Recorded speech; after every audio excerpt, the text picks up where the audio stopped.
Gone of the days of the console wars, of Xbox exclusivity to a degree, as many Xbox games are coming to PS5. I do think it's sad for the industry, although Xbox will probably start making more money because they're going to be putting their games on other platforms and as many platforms as possible. Exclusive games sell consoles, although for some reason Xbox don't think that's the case. Listen, I'm happy Forza's coming as well, games like that, but it's just a shame. It comes back to the question of if PlayStation did not have any exclusive games, or if they launched the PS6 and all their games were on PC, would that encourage people to buy a PC? Maybe it would. Xbox publishing more games on PS5 than Sony is not a gotcha. It's a sign of the times. So in the tedious and predictable aftermath to last week's State of Play, a lot of column inches have been written about Xbox potentially publishing more games on the PS5.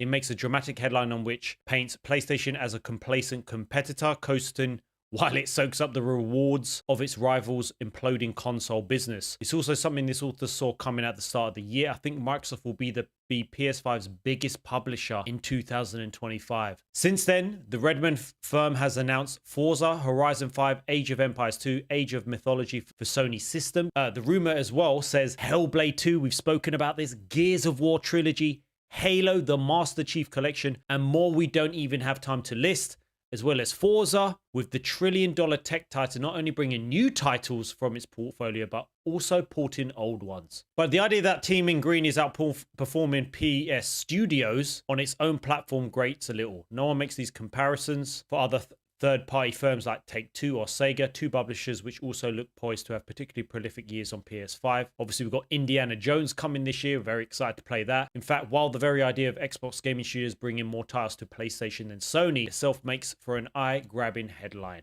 Microsoft is plunging deep in its back catalogue and porting old favorites onto new games like Forza Horizon 5 on the PS5. Wow, and it's only like around 4 years old. So it also ignores the most important context of all. Microsoft aggressively and unprecedentedly gobbled two historically third-party publishers. Like, I don't even know why Xbox are planning to release a new console for their next generation. Maybe it's to try and keep up with maybe the PS5 Pro. I feel like that is just going to be even worse than the current console. What's the point when all your games are coming to the PS5? Obviously, the changes that are occurring at Microsoft warrant discussion. It looks like Xbox Game Studio has particularly packed lineup planned for PS5. Xbox boss says he's given up trying to convince PS5 players to switch systems. Let's just allow more people to play. I've said this numerous times in the past, and God knows what the next generation is going to look like with the PS6. Will more people just be on PC? If the PS6 did come out digital only, I don't know what it would look like for me. I want physical games. If there's a physical release to the PS6, obviously I'm there.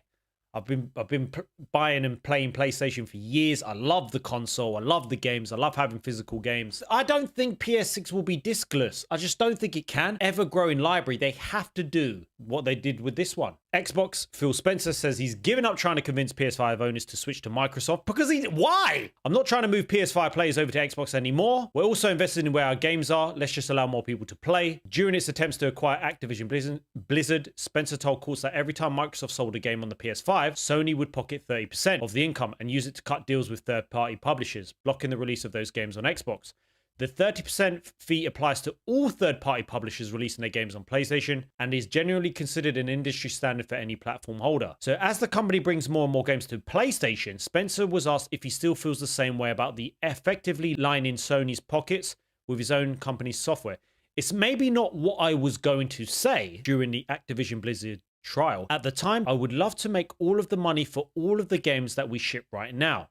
Obviously, we make more on our own platform. It's one of the reasons that investing in our platform is important. Well, you'd like to think so. But there are people, whether it's their libraries are on PlayStation or Nintendo, whether it's that they like the controller better, they just like the games that are there. And I don't want to then look at them and say, well, there's no way that we should be able to build a business there. Find fans of our franchises there. Spencer continued that the 70% it makes on other platforms ultimately will help his company to build a great portfolio of games. The reality is that Xbox spent close to $100 billion buying two multi-format publishers, and with sales of its hardware, I don't know why. It threatens to devalue those investments by restricting its release by flagging a brand. As a $1 trillion company, Microsoft has deep pockets, but it's not immune to the rising cost of development.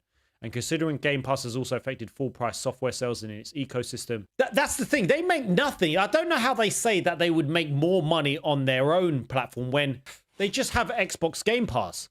And I'm just trying to think, how much money do you actually make from that when the PlayStation 5 will sell physical and digital copies? They rely on those.